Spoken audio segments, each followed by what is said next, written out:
Stanford University.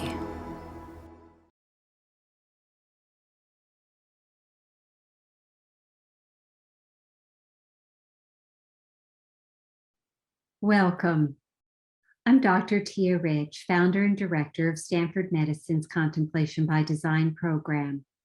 This session, titled Faith, Pain, and the Faraway, a meditation on landscape painting, is provided to us by Professor Alexander Nemerov. Professor Nemerov is the Carl and Marilynn Thomas Provostial Professor in the Arts and Humanities at Stanford. His next book, The Forest, a Fable of America in the 1830s, will be published by Princeton University Press in the fall of 2022. His previous publications include Fierce Poise, Helen Frankenthaler in 1950s New York.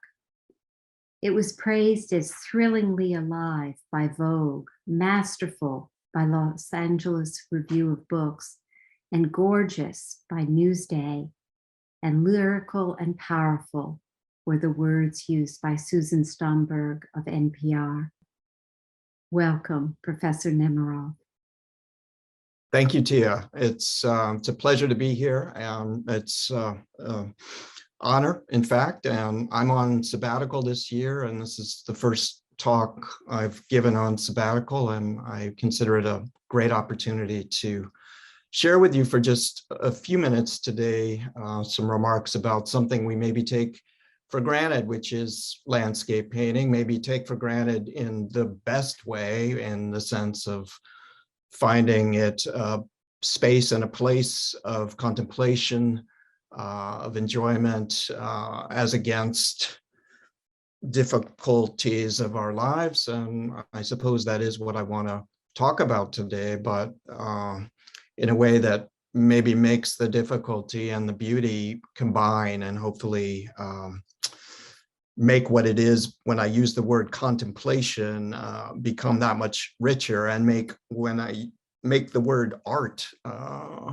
richer as well. So what I'd like to do by way of talking about this is to bring you into one of our local museums, the DeYoung Museum in San Francisco in Golden Gate Park. I'm sure many of you have been there, and to take you to the second floor and to a very large room there on the western part of the museum, which contains many American landscape paintings. And if you try to put yourself in the position of these two visitors inspecting these pictures, though arguably probably inspecting the labels about the pictures rather than the pictures,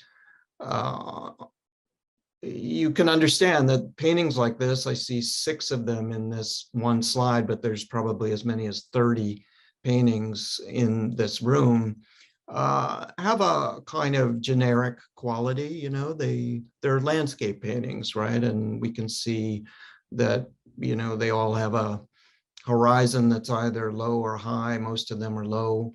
On the canvas, there are different things to think about, but that's about it. But I'd like to take you in, just as an experiment, to one of these, and it's maybe one of the most innocuous ones.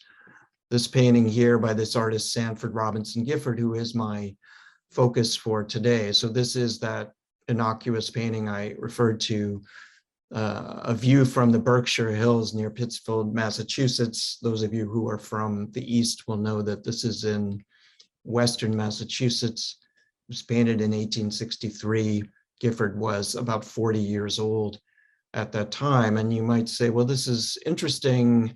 I can already see this as a contemplative picture. Nonetheless, my heart is sinking, despite all the credentials of the professor and so on, that we're going to look at this, because there's not a lot going on in it. But I suppose this is why I try to teach my students that attention is grace, perception is grace, that things come to us and for us when we attend, when we look. And in the case of this picture, just looking at some details, for example, in this lower left corner, there is a shepherd with his flock here, and then these trees flaming into fall foliage. You can see the distant, the hills in the medium and then far distance behind. You can see the shadows that are cast by the setting sun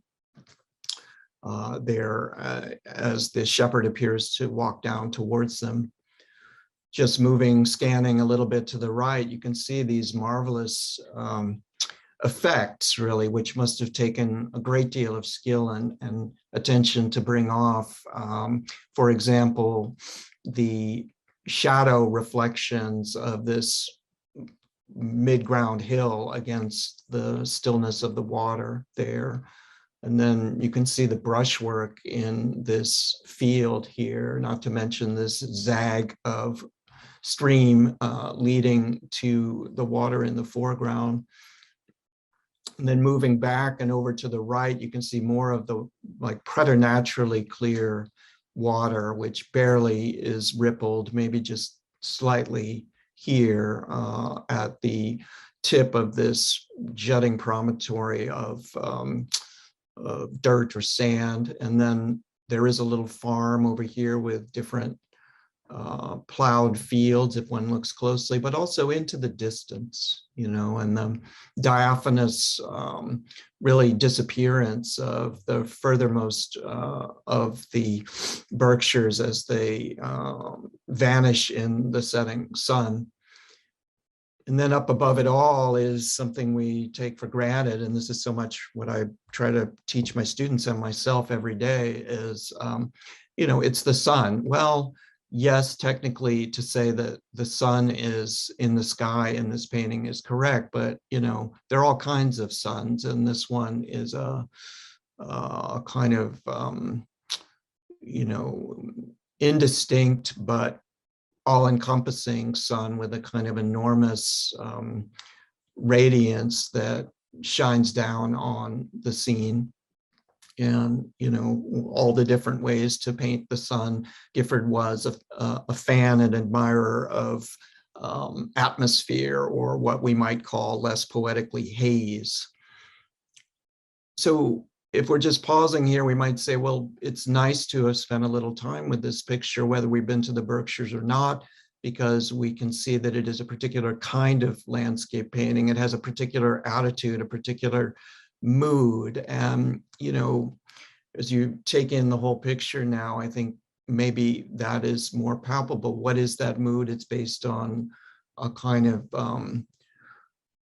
suspension of time, the sun kind of hanging in the air, but also time somewhat melancholically passing. It's the autumn, but everything is poised in this kind of stillness for which the glistening glass sheet of the foreground lake is maybe an apt indicator. And to just to suggest how there is no such thing as landscape painting in a generic sense. We only need to turn 180 degrees from looking at this painting in that gallery in San Francisco to a painting on the opposite wall, which is about 2.5 times the size. So the Gifford is 22 by 36 inches, and this is 56 by 84 inches, painted by his Hudson River colleague, Frederick Church, who was his exact contemporary. They were both born in 1823, Gifford and Church. This painting, a much more extravagant picture called Rainy Season in the Tropics, which Church painted the year after the Civil War, and which, among other things, has to do with a kind of heavenly covenant between two sides, a more vegetal and smaller side here, modeled on the artist's trips to the island of Jamaica, and then this more massive granite realm on the left. So some kind of allegory about the end of the Civil War, perhaps. But the thing I want to emphasize most is just the Spielbergian nature of this landscape painting. This is meant to be a showstopper, a kind of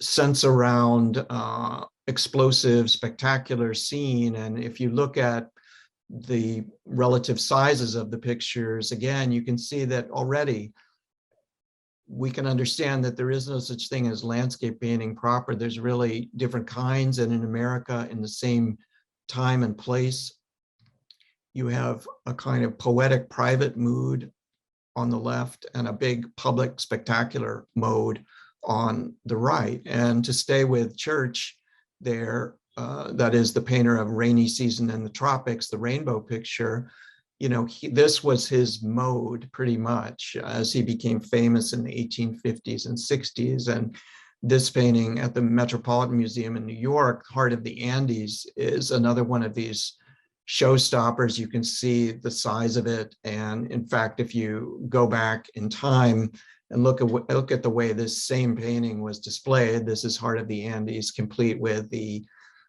curtains and then the triumvirate of presidents above it. It is a public picture meant for public display and is meant to say something about the American nation, as well as, you know, this part of the globe too, because it's a South American scene painted by a North American painter. So having to do with territorial ambition and sovereignty and might, landscape painting is very public in that way. You might say, looking at, or you might say, well, how was this smaller kind of painting used, Professor? And it's a very good question. And I just love this painting, which is also at the Metropolitan, a painting not by Gifford, but showing there on the wall, and also here, the kind of painting that Gifford made, that is these private paintings, private landscape paintings, destined for the homes of consumers, for example, the upper middle class who could afford them, such as Robert Gordon and his family in this painting, with children playing at a wedding game there in the dining room of this fancy New York house. There's even I think that is a fernery, which is like part of the craze, as much as the craze for landscape painting, the craze for ferns then and there. So, you know, the private paintings are meant for private consumption, but they have their own social role too. They're meant to adorn the halls of affluence.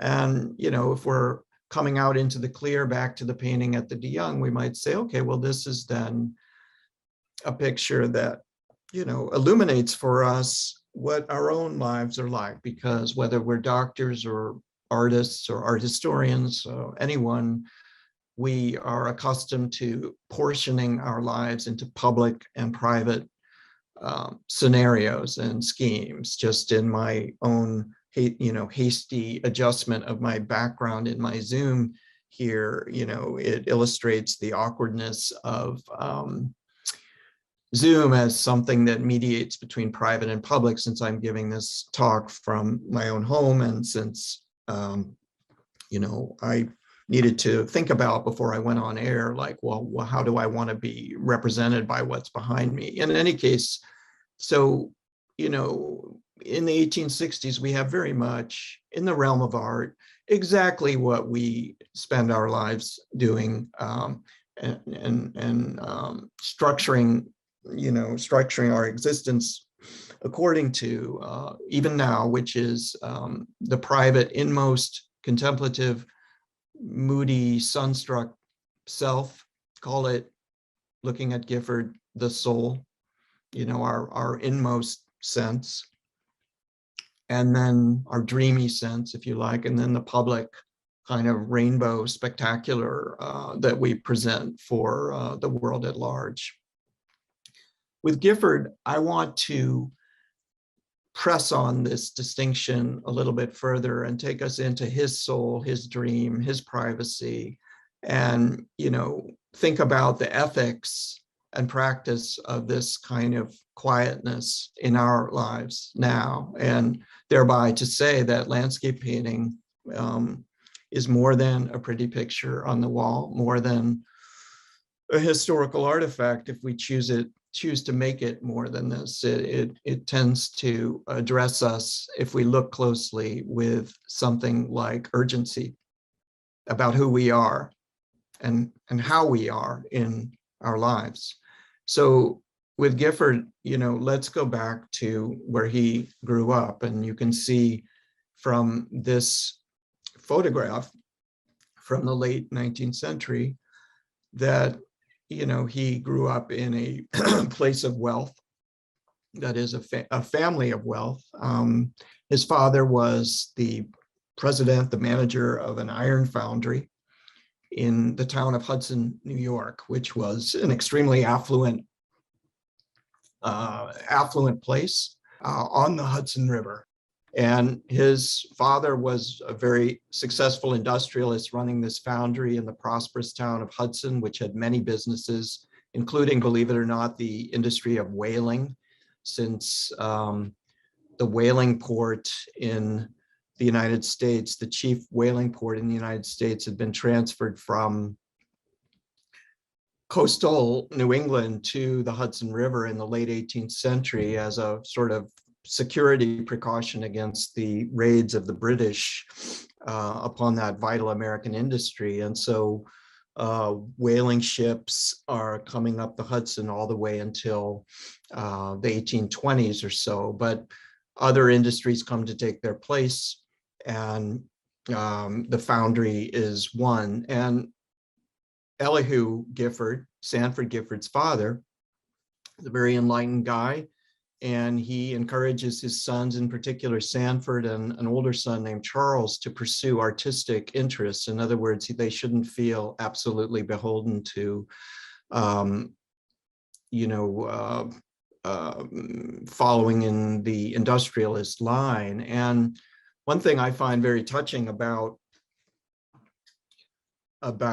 this story of Charles, the older brother Charles, and Sanford being interested in art is the way Charles, who was really the leader in this, purchased this book of prints from the National Gallery. They were prints that had just been established or made from the National Gallery in London.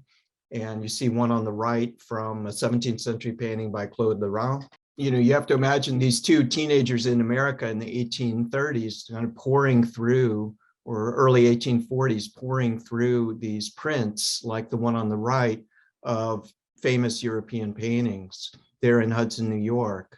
And here is another comparison showing on the right one of the prints that Charles and Sanford saw. So on the left is John Constable's painting The Cornfield, which, like the Claude painting you can see at the National Gallery to this day, with the curious detail of, I always find it a very arresting detail of this boy slaking his thirst at this pond, this pool here, face down on the earth, which you can see is reproduced here in David Lucas's engraving, which is what Charles had a copy of.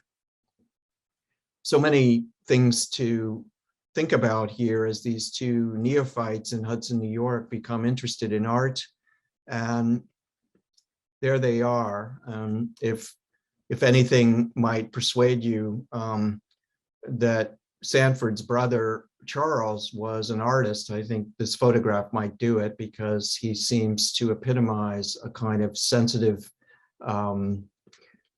figure, right? And there's our artist on the left. And what I want to emphasize here, and this is very much related to our question about soul and inwardness, and art, then, but also now, is to think about how close these brothers were, and how, in a way, you could say Charles, who was so interested in actually landscape design and wanted to be a landscape architect, was in Sanford.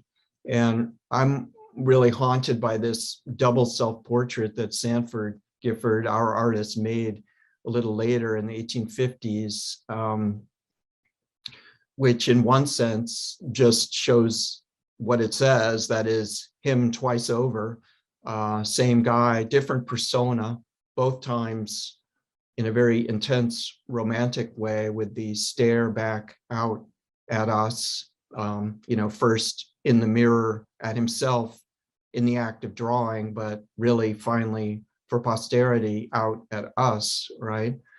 And you might think this is two kind of personae of the artist, as doctors have personae too, as we all do. Maybe I won't try to like understand or interpret exactly what is connotated by each of the gazes, but they're two different versions of the same person. But what I'm thinking too is that in a way, one of these figures, I don't know or don't even care which one, is Charles, that this double self-portrait is a picture of the brother as present in the other brother, right?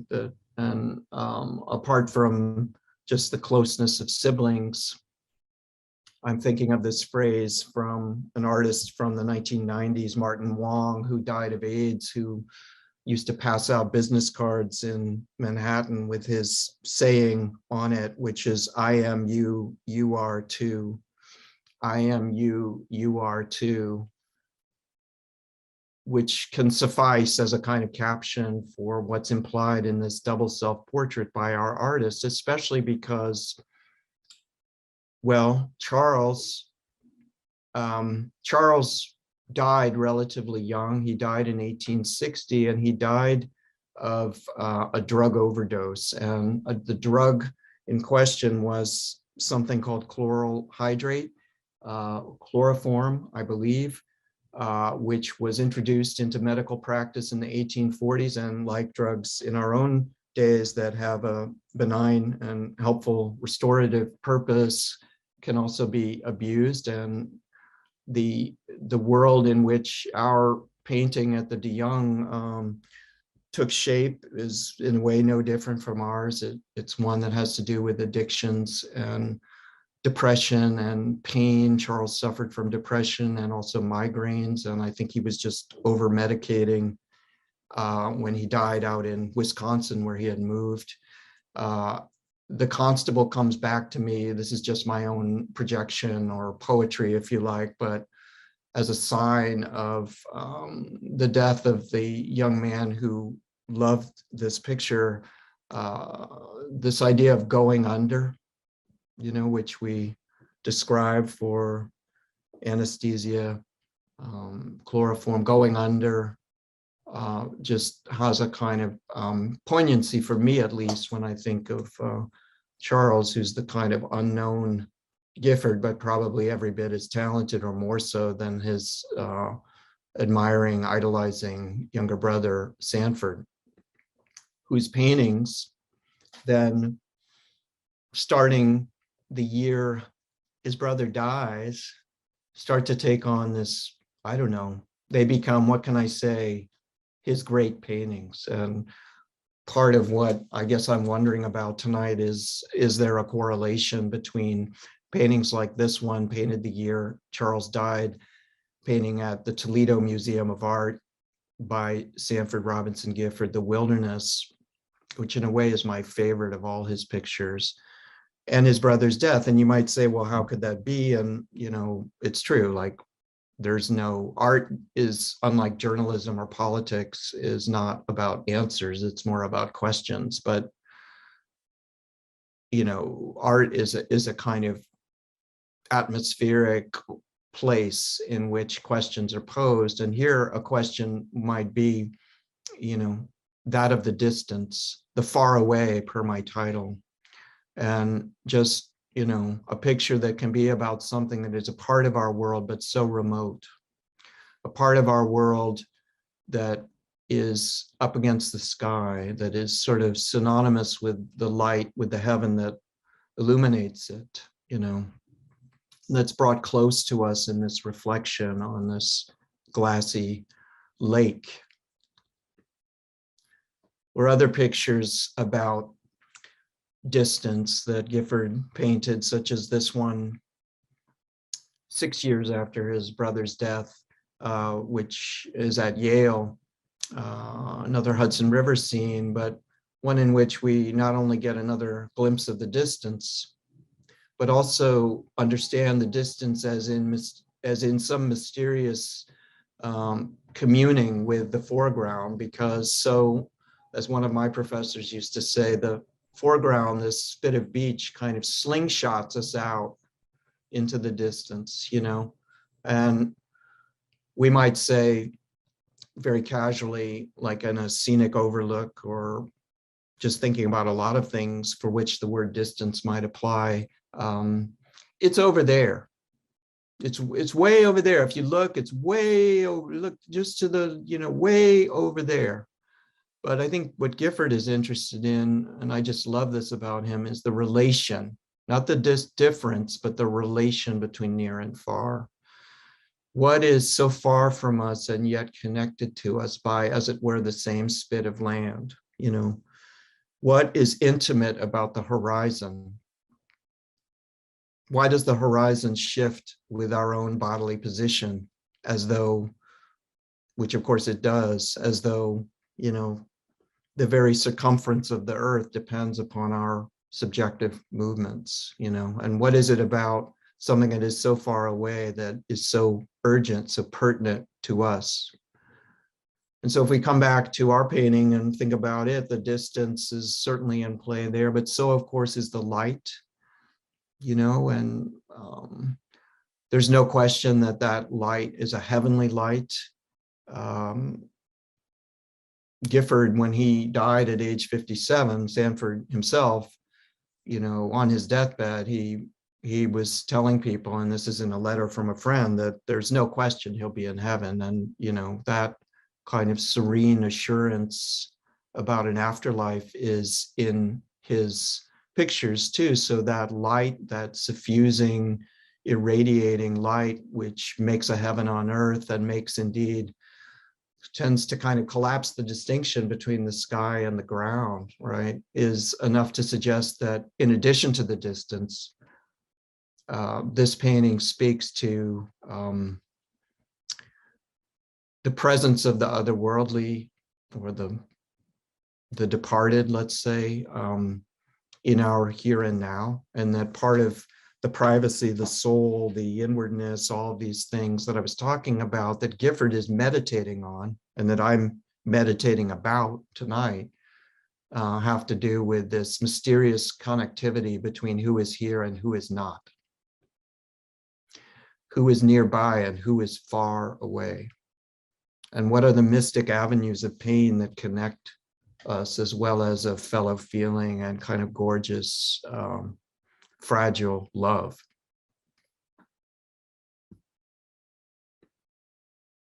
And if you really sort of peer up almost obscenely, like too forensically up close to this canvas, to say the sun, where the sun appears, it's fair to say that the sun appears and it's not appearing. It's kind of a haze, a mist, an atmosphere, as I said, never quite the self-same sun, the identifiable, blithely nameable sun. Oh, that's the sun. Oh, that means that it's God the Father up there. No, it's not that simple. It's sort of bordering on invisibility, or it is invisibility made manifest as a kind of eruption or halo of light, and that it's a tall thing, a magnificent thing, a quiet thing too, for a painter to put into service that which we might think of as just a kind of incidental escape from the hardships and deep thought that life entails. Put all that into a painting and make it now be powerful. If you go to the Metropolitan Museum of Art, and if you follow this idea that painting, wow, landscape painting is actually philosophical, not in some horribly dry sense, but in the sense of immediately putting us before us questions that are elemental, primal, questions of near and far, questions of life and death.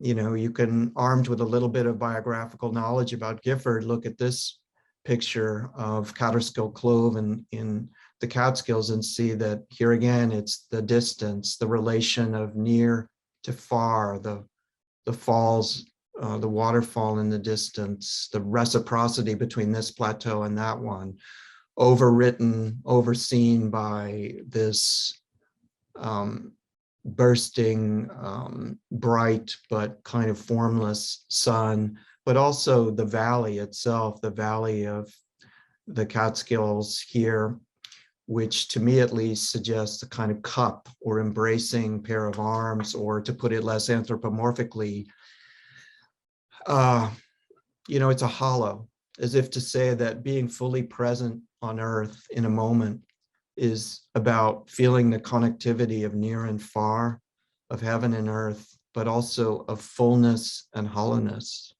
of what is there and what is not there.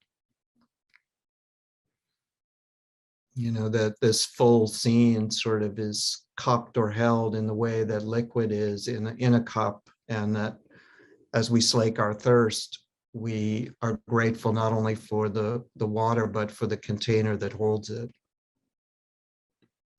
And this painting, just to give you a sense of it, is, I think, the biggest painting that Gifford ever made. And you can see it right there in this installation photograph.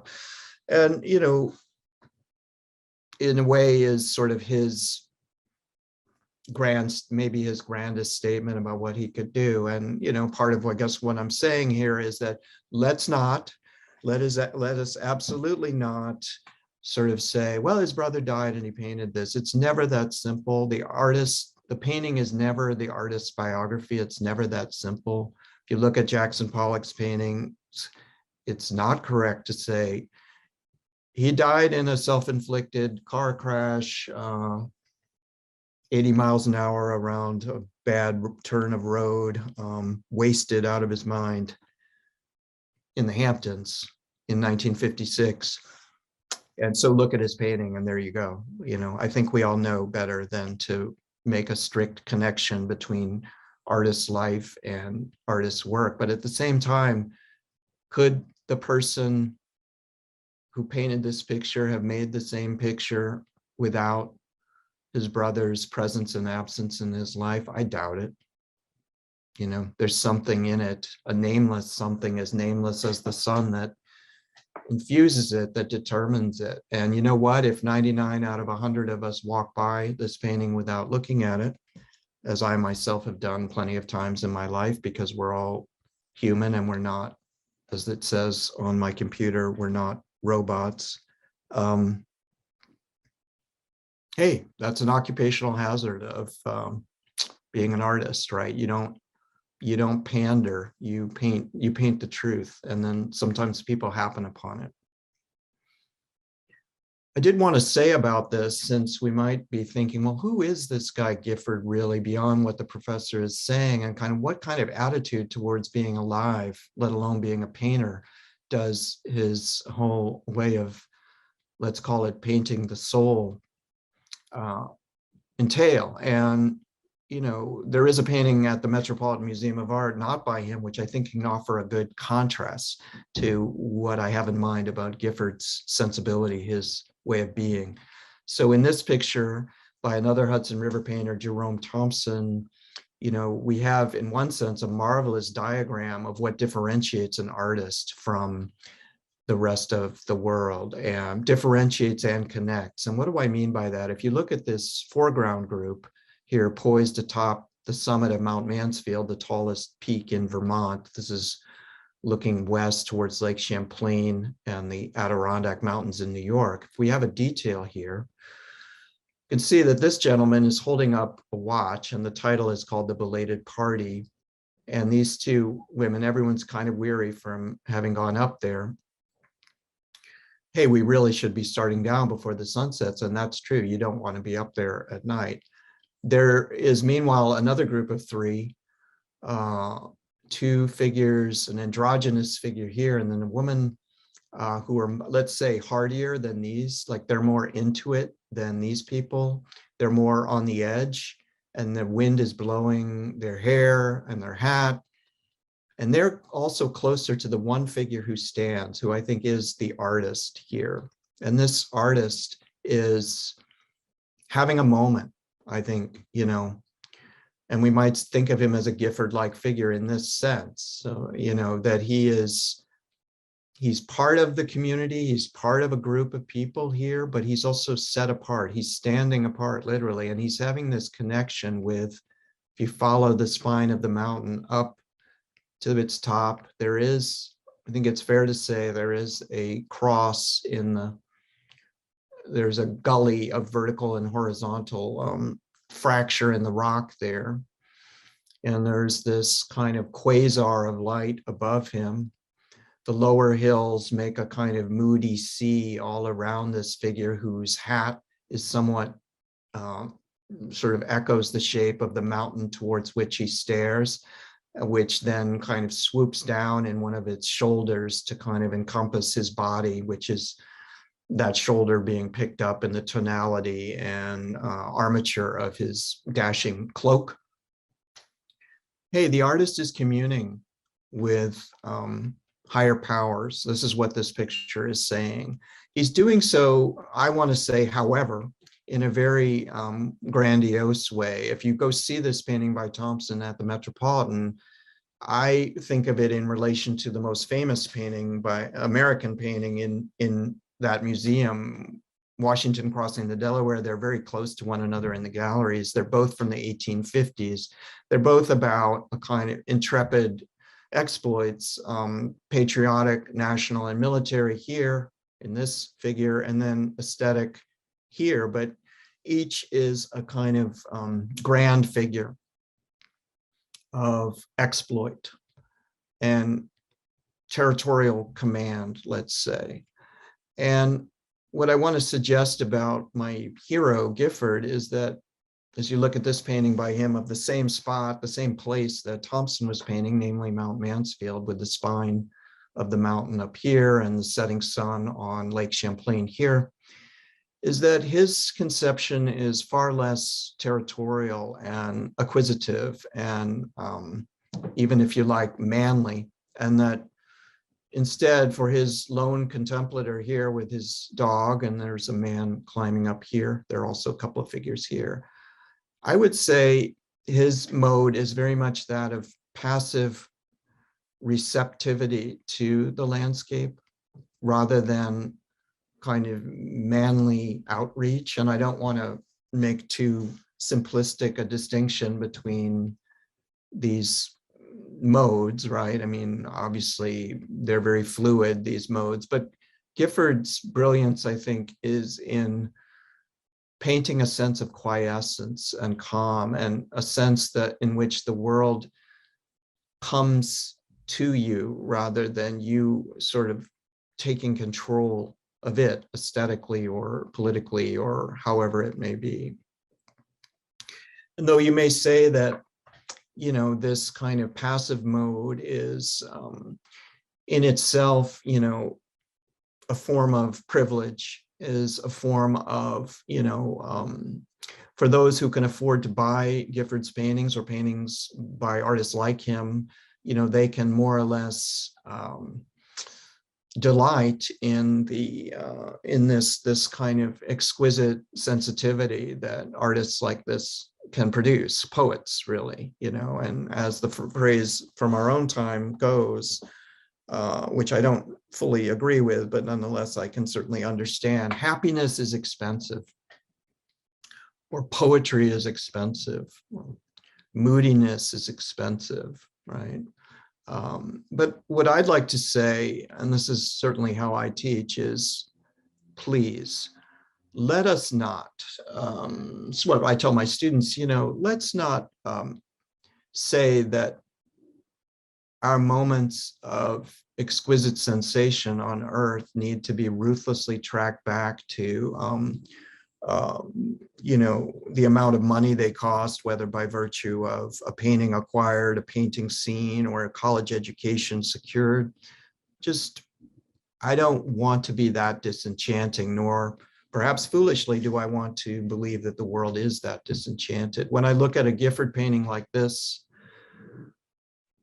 the phrase I come up with to describe it, this is another Catskill scene, another twilight scene, another distance scene, I just love this picture, is these paintings are feeling worlds.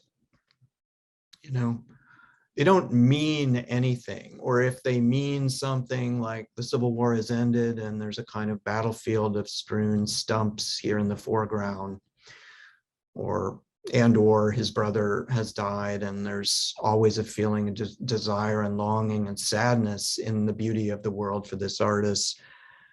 You know, those sort of what's on the exam type meanings, so-called, are secondary to just the feeling the picture gives as a whole of encountering us, giving itself to us as a feeling world, like a composite of sensations so delicate that it would do harm to them, like trying to catch a butterfly, to, you know, try to name them and identify them, classify them, etc. Right? Somewhere, somehow, all the extravagant softness and care and mercurial silence of our deepest thoughts need to find a place. And, you know, one place where they can be is in that realm that's called art. And although one could say, well, that's Gifford expressing his feelings, and I think I understand that the professor is saying that his feelings, by virtue of his experiences and his capacity to put them into paint, can become, or can activate for us, our own awareness of our own softness, our own distance, our own light, our own reflectiveness. I want to just try to demonstrate in Gifford's own time how this really does happen. And looking at this painting, which I just love by him, called A Coming Storm, so very different from the sunstruck pictures we've been talking about. This is a painting that was owned by, of all people, Edwin Booth, who was the actor brother of of John Wilkes Booth, the man who assassinated Abraham Lincoln. And there he is, looking very glum in a kind of Robert Downey appearance. You know, people say that about Booth, you know, they were startled to see, you know, that he was the same gloomy person at dinner before the show as he was on stage as Hamlet. You know, he was like this painting, which he owned. And then Herman Melville wrote a poem about Gifford's painting and about Edwin Booth in the month April 1865, when this painting was shown, and in which Abraham Lincoln was killed by this man's brother.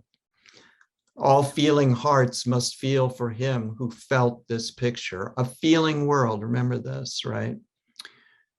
But it's all feeling hearts must feel for him who felt this picture. So far we're kind of, you know, this, okay, looking at a painting is about feeling this other person's pain. I think it goes beyond that. Presage dim inklings from the shadowy sphere fixed him and fascinated here.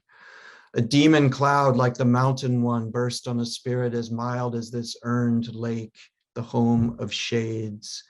But Shakespeare's pensive child, so Booth, never the lines had lightly scanned, steeped in fable, steeped in fate, the Hamlet in his heart was where such hearts can antedate.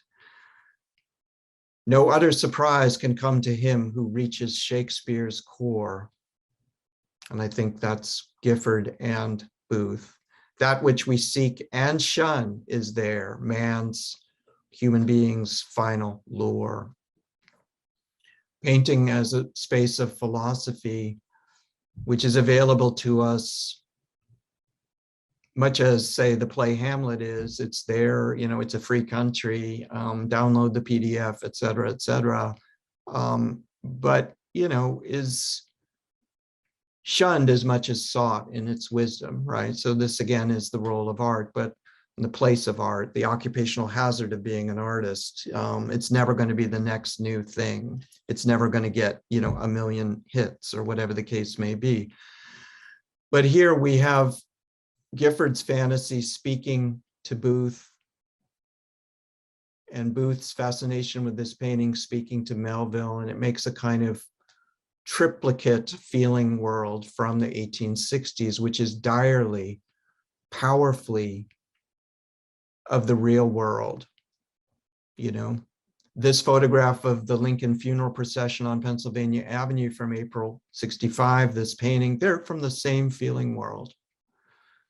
For us to contemplate the past, you know, and its pull upon us, we need to think of the grief, the sadness, the coming storm that is always mixed with a kind of quiet and reflectiveness in who we are as citizens of this country.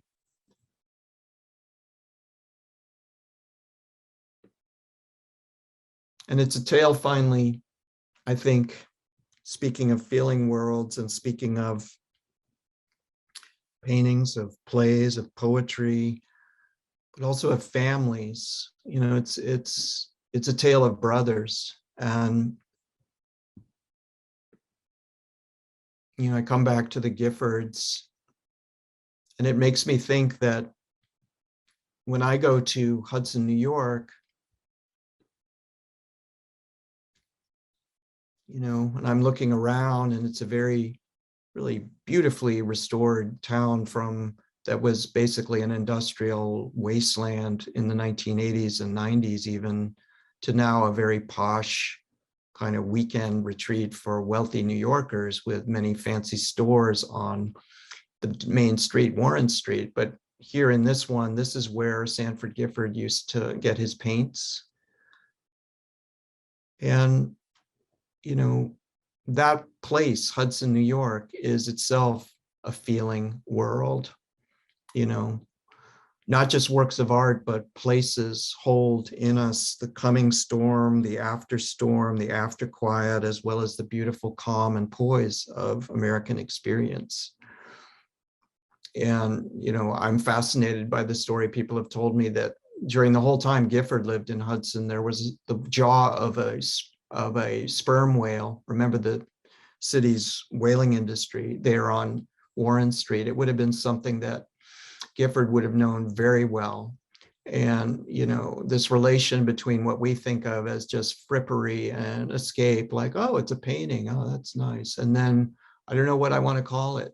The depths, the deeps, all that Herman Melville wrote about. They're part of the same world, you know. The little goo that the artist brushes on his palette or mixes on his palette, and then the life of this magnificent creature brought up from the depths of the ocean. It's all part of the same feeling world, and it's in that painting in the DeYoung. And, you know, looking at Hudson just more broadly and the transformations that began to happen even in Gifford's lifetime. So the transformations in his own hometown that were brought about in part by the industrial activities that made his family's fortune. You know, this is showing South Bay in Hudson, so a bay off the river that was cut off by the introduction of the railroad to Hudson in 1851. And this is now that same bay now, long after it had been filled in because it had become a kind of industrial cesspool after a railroad causeway had cut it off from the river. You see this mountain? This is called Mount Marino. It was on the top of that mountain that in 1845, after dropping out of Brown University, where he studied religion and philosophy, that Gifford decided to make his religion and philosophy be as a painter. And this is Mount Marino here. And here's the abandoned dehumidifier factory there in Hudson. You know, this is a feeling world. To engage with the past of a particular place is to experience that feeling world. Much of the seagoing economy of Hudson in the whaling years was actually not from whaling, which was less financially lucrative than the sealing trade and these ships that would come in from the Pacific had many, many hides of seals. So they would land on islands in the Pacific and club the seals to death, take their hides, and then bring them to Hudson where they were tanned on Tanner's Lane using the bark of the hemlock tree there. Just a ghostly and very real place, showing that depths and violence are intermixed. Different kinds of assassinations are mixed with the highest beauty in how we think of being alive and think about our connections to past and present. This is the site of the Gifford home, torn down in the 1950s to make a parking lot. There is a house, a derelict house in Hudson now, which gives a little bit of a sense of what the Gifford home might have looked like. And then the Gifford family plot, all 3 rows in all of the Gifford family, facing east towards the Berkshires, in hope of the resurrection, in faith of the resurrection. But with the writing facing west, I can't explain that. Gifford served in the Civil War, by the way, so that's why that flag is there. What beyond this is beyond, I suppose, the morbidity of the art historian's quest to be at the grave of Sanford Gifford is at stake here, for not just for him, but for maybe all of us. I suppose it's everything I've said, right? That in the kind of sunstruck connectivity between the far and the near, which is not only an affair of space, but also of time, we come into a more powerful sense of ourselves, or so we imagine. And we cultivate our souls, our privacy in a way, I think, to give to others. And so let it not be said the next time you're at the museum or any museum that there is such a thing as just a landscape painting. Thank you very much. Thank you. I am beyond my ability to express my gratitude. I feel transformed by what you have offered to us.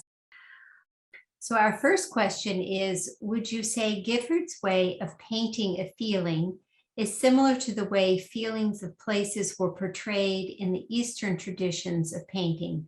Japanese screens displayed at the San Francisco Asian Art Museum come to mind. Yes, I love that question. I wish I had the expertise to be able to answer it cogently, but I do think there is much in what you say. Not that Gifford would have consciously emulated that mode, but I believe he had much in common with it. And I would like, even on my sabbatical, to learn more about the kind of painting that this questioner has aptly asked about. So thank you for that. The next question is, do we know if Gifford saw you showed us the plates that he saw of European painting. Was he seeing any images of any other cultures' art? Well, he did travel to Egypt in the 1870s and to Greece as well. But the paintings do not betray any evidence of him changing the mode that he established in good old Hudson, New York. Mm-hmm. There's a novel by William Dean Howells from the 1880s about Americans in Florence, and this man and woman are looking at the Arno, looking down at it from the bridge, and the man says to the woman, well, it's sure is nice, but it's nothing like the Wabash back home, So I guess what I'm suggesting is there can be something beautiful as well as limited about a kind of provincial viewpoint, if that makes sense. Like when I was a graduate student here, my fellow students would be going to Moscow and London and Paris to go study, and I would be going to Hudson, New York, or Yonkers. And I felt perfectly happy. The only thing to say about that is, like Thoreau would say, that sometimes the heaven is in your backyard, right? That the pilgrimage can be out your front door. It doesn't have to be halfway around the world. But having said that, I really like where the questions are coming from. And Gifford was kind of global or cosmopolitan despite himself, I think, is what I'm taking from the questions. Yes. In this same vein, there's a question as to whether you know about any religious practices such as Quaker silent worship that he may have had any experience with. Yeah, not Quaker, but certainly he was a person of faith and Protestant faith, and I think you can get that sense from the paintings even without my commentary, that there's the paintings are poignant in the sense that, well, when Gifford died in 1880, he died in 1880. 1882, that's when Nietzsche says God is dead. And that's a complicated statement by Nietzsche, but Gifford's paintings are the paintings of a believer, but not a vulgar believer, right? Because the sun is just as amorphous as it would be in an Emily Dickinson poem, to cite one of Gifford's contemporaries who was maybe our most famous believer, not believer. But I am reminded of something Emily Dickinson said, which is, without belief, the behavior is small. I think one thing one can do with that is to not feel proselytized toward, or like lectured at or sermonized toward when looking at one of these paintings, but so much to sort of be in the presence of belief. And, I know from my own students, from my own teaching, that I had to learn the hard way as a younger professor, but, it's easy to be a skeptic and to be superior to everything. It's harder to believe in something and to try to portray your belief. Another question is, what is your observation of the relationship between the Industrial Revolution and perhaps a sense of loss of some of the beauty and natural ecosystems that Gifford was experiencing as a young boy, and then by the time he was painting some of the paintings you shared, whether there might have been any response to the impact of the Industrial Revolution? Yes, that's a very logical question. I mean, it's complicated because the Industrial Revolution enables his art, right? His family fortune enables him and his brother Charles to kind of define themselves as artists. And so the purest escape, as it were, is always caught up in all the depredation that I showed there at the end. In fact, I didn't show it because I didn't have the heart to, but, a good Samaritan there in Hudson only 10 years ago found that Gifford's tombstone and a number of others were fallen.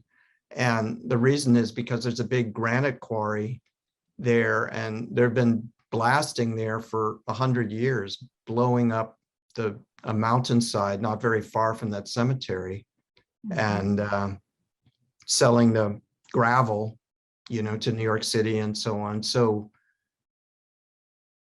my friend, the Samaritan, has fixed up the plot and made it nice, and that's great. But I guess it's a good metaphor for the way that the industrial progress and quiet, the halo of quietness, are always mixed up together.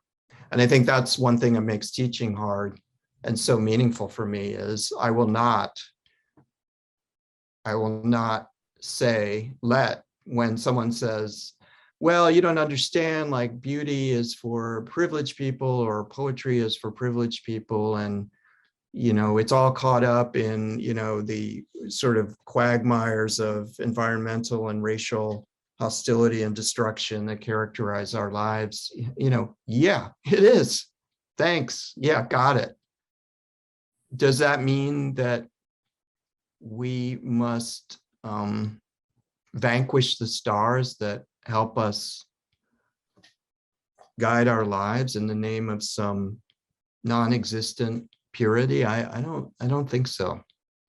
I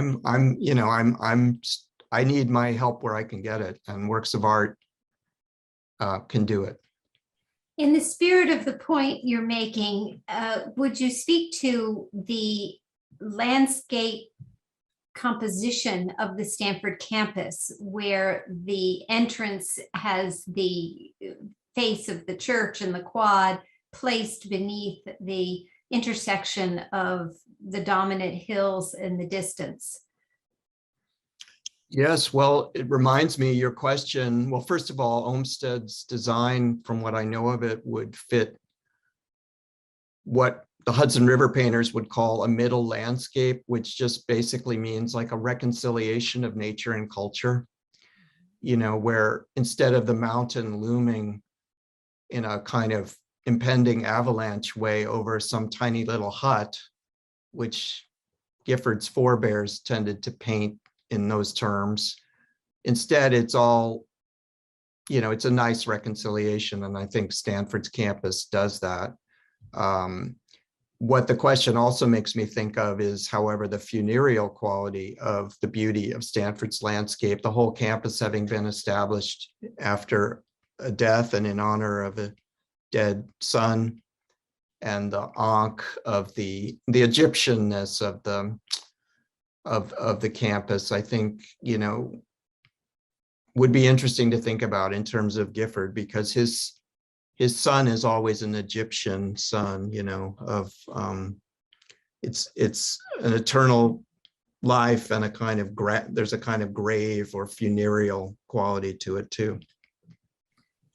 You shared your insights about Gifford's exploration of the range of emotions that is available to us as humans in his paintings. Do you see any parallel with Jane Stanford's exploration of her grief and the paintings she collected and the composition that Gifford shared?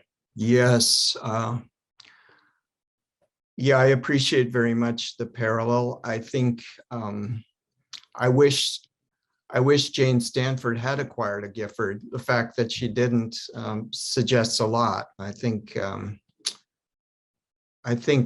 her taste did not run to the sort of soft and quiet. But she comes from New York State too, if I'm not mistaken, and is not that much younger, or was born just a little later than Gifford, I believe. And it's interesting that they come out of the same world. Yeah. Thank you. I think this is another question. I think there is a sense of sublime in Gifford's paintings rather than a sense of manifest destiny. How does this compare to other landscape painters of the time? I think there was no one like Gifford for painting, as it were, almost nothing at all. There's no big event, there's no wagon train. So yes, I agree that it's not a manifest destiny kind of picture. It's not like Washington crossing the Delaware or the rainy season in the tropics. But I think he's probably unique in this way of showing nothing, almost nothing, and then kind of inviting us into a space where we can dream. I was listening to sports radio today, and one athlete or announcer was saying that they, quote unquote, get in and out of Twitter really fast because it's so toxic. And I was just saying out loud, as I was stuck in traffic after driving to return my daughter's field hockey uniform after the last day of the season. Why not just not be on Twitter? You know, that would tend to solve a lot of that. So I guess my point is, Gifford creates a space where we're not judged or commanded or told that we're wrong or stupid or ignorant or great, for that matter. There's no commentary at all. So if that's what the questioner means by sublime, then yes, I'll go with that. Thank you. You've referenced your conversations with students, and the question is, have you invited students to go to a rooftop on the Stanford campus and watch the sunset or the sunrise? Well, the reason I'm on sabbatical is because I've just finished 6 years as chair, and I know that I cannot let students go on the rooftop of our building, because it's a security hazard as well as a personal injury hazard. So far from encouraging them, I have to actually restrict that. But one doesn't have to actually see a sunset to actually have that feeling that Gifford's paintings portray. And that's what I'm looking for in my teaching, you know, is that moment of softness, quietness, vulnerability, which is obviously present for all of us every day, and which is well guarded by all of us, which makes whatever it is, a painting, a poem, a lecture, that actually happens to name that feeling or describe that feeling, at least sometimes, a great gift. Thank you, Professor Nemerov. This individual says, do you have any advice for cultivating this sense of enchantment and engagement in the feeling world when so many forces pull us in other directions? Yes, it's such a good question. My wife says I should try meditating, but I say, well, I kind of am meditating most all the time anyway. So I think what I said about attention and grace, I think is important. That attention is a form of prayer, as the philosopher Simone Weil said. Put into practice, I might say this: next time you go to an art museum, instead of, if this indeed is your mode, looking at everything for 3 seconds, how about look at one thing, which is not necessarily something that you've been told to see, but something that you find interesting, whether you know of the artist or not. And look at it for 5 minutes or 10 minutes or an hour or 90 seconds, and then leave. Then that day will be always the day that you went to see that work of art. And maybe, just maybe, it will cease being a so-called work of art, which as a phrase means like a kind of different specialized world that, you know, is separated from our own feelings by all the rigid boundaries that we use to structure our lives. And instead, you'll see it as a part of you. Thank you. If we may have one more question, this individual writes, could Gifford, as a student of religion at Brown, have encountered the medieval mystical Christian text titled The Cloud of Unknowing? The diffuse sun obscured by haze recalls this work and its notion of the ineffable divine, and hence, quote, the cloud interposed between God and human reasoning. That's a brilliant question. I think I haven't seen Gifford's transcripts from Brown or read the documents that say what classes he took, but I agree with the questioner that it's fascinating to think about what religion he did study and the relation of that to his painting. And, you know, even if he turns out not to have studied those particular mystics, I think one could put him into a conversation with those mystics in a way that allows allows them to animate one another, right? So when we think of going to a town like Hudson, New York, or let's say somewhere close to us, like Sonoma, or I don't know, so anywhere around here, the word mystic doesn't come to mind, right? We're accustomed to thinking of that in approved places, of cosmological faith, St. Peter's or something like that. But why not?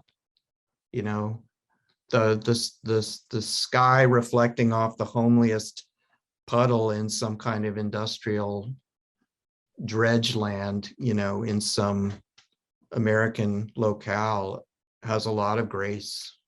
It can, it's not easy or simple, but to the mind accustomed to look, I think that stuff just gives and gives. Thank you, Professor Nemerov. Thank you for your inspiring talk and for illuminating the meditations offered to us through Sanford Gifford's landscape paintings. Thank you.